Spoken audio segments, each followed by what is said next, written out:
Il y a eu récemment une grosse polémique autour des propos de l'animatrice télé Karine Le Marchand tenue sur CNews.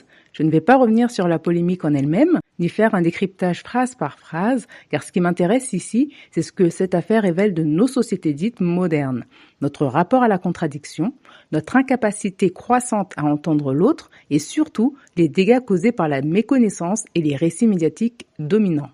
Pour poser un petit peu les bases, afin que vous sachiez à peu près d'où je parle, avec de gros guillemets, je suis africaine, pas d'origine africaine au sens née en France de parents venus d'ailleurs, je suis native du continent africain et j'ai migré en France. Pour la première partie de mon propos, j'aimerais aborder brièvement le fond et la forme qui a visiblement heurté, voire même offensé certaines personnes. Quand je dis certaines personnes, appelons un chat, certains Africains, afrodescendants, africanistes, etc. Bref, tous ceux que je nommerai noirs pour faire court. Donc, certains noirs ont été heurtés sur le fond et sur la forme. Perso, je n'ai pas compris tout ce ramdam. Pourquoi ? Parce que de mon côté, j'essaie toujours de comprendre la position de l'autre, même quand je ne la partage pas. Être en désaccord ne devrait jamais empêcher d'écouter, d'analyser et de contextualiser. Ceci étant dit, lorsque Karine Le Marchand explique qu'en arrivant à Paris, jeune femme venant de province, elle a été frappée, voire choquée par la diversité de la population, noire, arabe, musulman, au point d'en ressentir de la peur, je n'y ai pas vu un sous-entendu raciste ou une intention malveillante, j'y ai vu une expérience personnelle, brute et sincère. Et c'est là le nœud de l'affaire, si je puis le dire ainsi.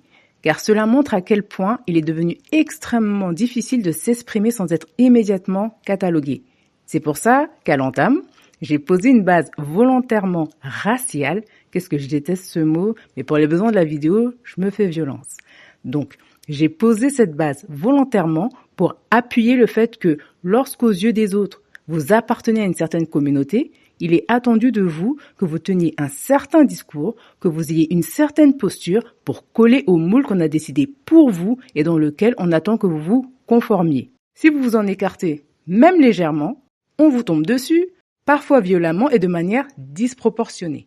Oui, certaines prises de parole méritent clairement l'indignation, mais dans ce cas précis, encore aujourd'hui, je ne comprends pas.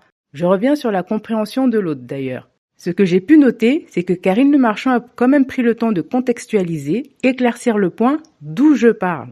Donc une jeune femme ayant toujours vécu en province, un environnement exclusivement blanc, une sœur comme seule personne lui ressemblant. En creux, cela raconte beaucoup. Une absence de lien avec sa famille noire. D'ailleurs, bizarrement, il ne me semble pas, sauf erreur de ma part, qu'il y ait eu de la part de ces noirs, offusqués, la même indignation lorsqu'il s'agit de dénoncer les conséquences que le phénomène de l'abandon des pères noirs peut avoir dans la construction de ses enfants. Bref, c'était une parenthèse. Cela raconte aussi une construction identitaire incomplète, une socialisation marquée par un imaginaire collectif négatif. Donc quand j'essaie d'analyser ces déclarations à la lumière de ces éléments, je comprends qu'il s'agit d'une femme ayant grandi comme une blanche, mais dans la peau d'une personne appartenant à deux cultures, dont une des deux lui est apparemment inconnue, en plus dans un environnement dans lequel son apparence est plutôt perçue comme noire, avec tout ce que cela comporte, à savoir l'associer à une image négative des noirs.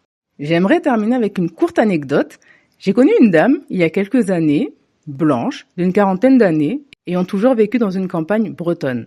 En arrivant à Paris, elle avait peur des Noirs et des Arabes, au point de les éviter. Elle en avait une image tellement effrayante, façonnée par les médias, agresseurs, voleurs, casseurs. Par la force des choses, elle s'est retrouvée contrainte à les côtoyer.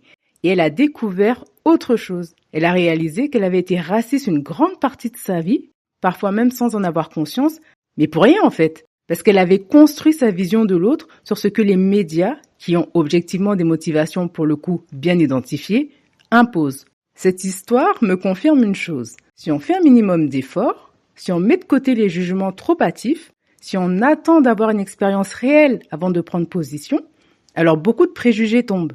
Mais je comprends aussi que pour certains, c'est trop demandé, parce que le travail de fond des médias est puissant.